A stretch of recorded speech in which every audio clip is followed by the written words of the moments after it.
Um, but you know, when you walk in Davis Grade, it is a beautiful place. Have you walked it? I drove it. When did you drive over it?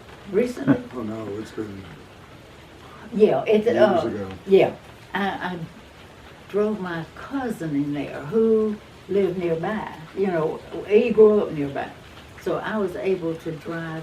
It was open; people could go and come, and they were camping back in there. Well, that'd be Davis Grade here. You know, the golf course, so-called Davis Grade. They should not have. Okay, yeah, this is the golf course right here. Aspen Drive.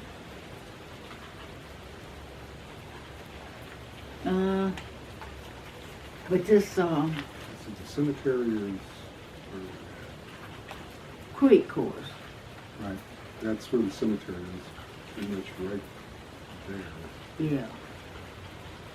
Well, you know how I got in it before, Right. Cemetery's down here, I'm sorry. In the wrong spot.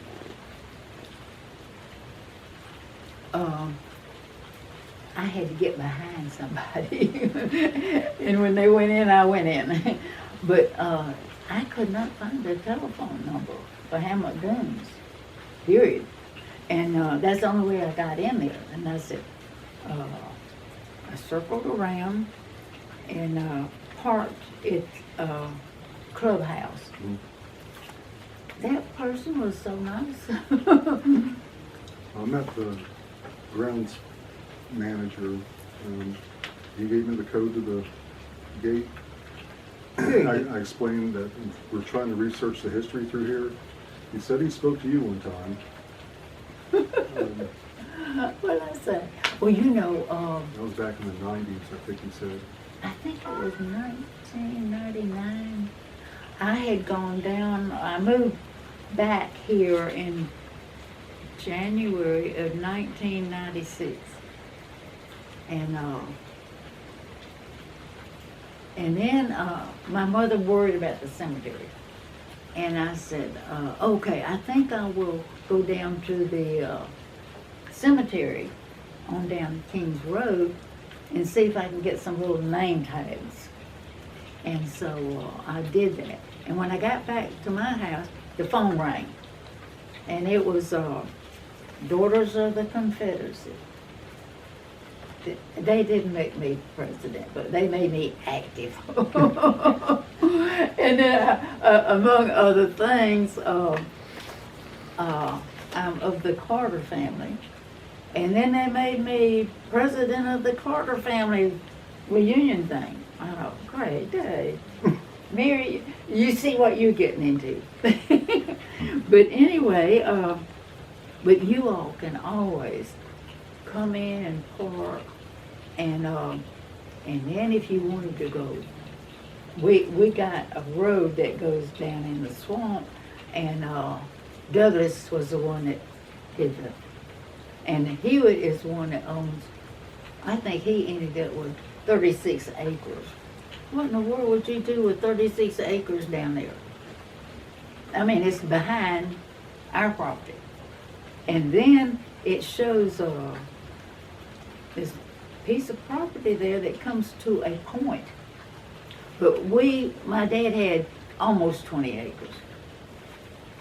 But then, you know, there used to be a lot of schools around. What all were the Eatmans growing? Oh boy, they're just to the house looks east and west, and the front porch there.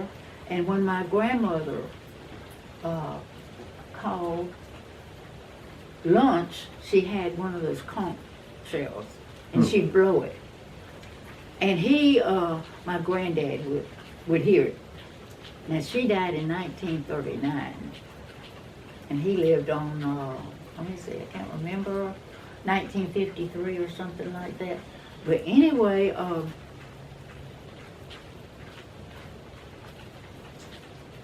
I'm trying to think, there was a lot of homes around, way back. When I rode the school bus, my uncle drove, and he lived over there by the cemetery.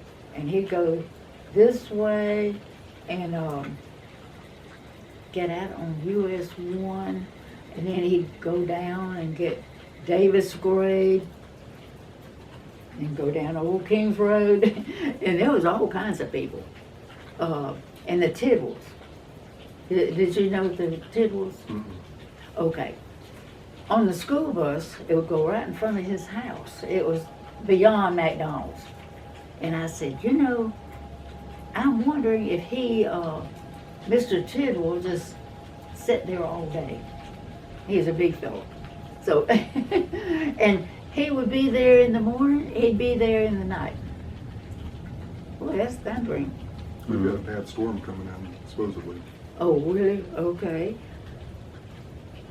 Mary, are you gonna get us something to drink and all that good stuff? We have, I think, She brought you a bottle of water on your, Oh. right here. But anyway, oh, I okay. need a sip. You ready to have a bite? Huh? Are you ready to have a bite to eat? Yeah. Are y'all ready? You see that tree right across the road there? That is a big persimmon. Last year it had nothing. The year before, it was when it's so cold, just about killed it. And this year it's got little persimmons coming on it. The persimmons are that big. wow. Then there's one in the back. And so anyway, and that right there is the sprinkler system. Right there. My son said, why in the world did you want to put a sprinkler system out here? I said, because it gets too dry. Right. And so I have to keep up the, of course my dad had a water hole down there. And that's how he kept up with it. But anyway, I thought you might want to see the net. And that's beautiful. Yeah, it's amazing. Yeah. And listen, y'all can go inside, and this carpenter put a shelf in the living room, and it's got one of these things that we it's something that goes round and round, and he put the skein of twine on it, and we'd have to stand there and do that. The younger generation didn't do that. I think I was the youngest one, and I was number 2, and there were 7 of us. But anyway, but in talking about the spring, you can, when you go on down, and if you come up the, where the stream is, way over there, come up the stream, I think you'll find the spring without any trouble. Now, I have found it this way, and it would be like a straight up and down, and here's this hole, and water pouring through it, and it pours into a stream and goes right on down through the swamp. I mean, I have done a lot of walking. We used to do a lot of blueberry picking. And my mother would say, watch out for snakes. We never looked down. We were all over the place. But Mary and I, it's one of the times she was on vacation, and where was I? I must have been down here, and we walked down there. There's a road now where you can walk around. There was a rattlesnake, dead, laying across the road. And I said, Mary, great day. He still had his rattlers on. And then there used to be a big one right about where I parked. And then on the back, there was a old garage. And then there was, if there's a cloth on the ground, we had chickens, it'd be cottonmouth. Mm-hmm. And I meant to bring the .22 rifle, and my neighbor cleaned it up for me. It was made in 1932, and I would be back there, shooting, and I said, oh, I think I missed him. And I'd go back there and he'd be alive, came near him. And so I said, oh, lowered a little bit. And I'd kill him. My mother was good at with a 22. Yeah, it's thundering. But anyway, I'm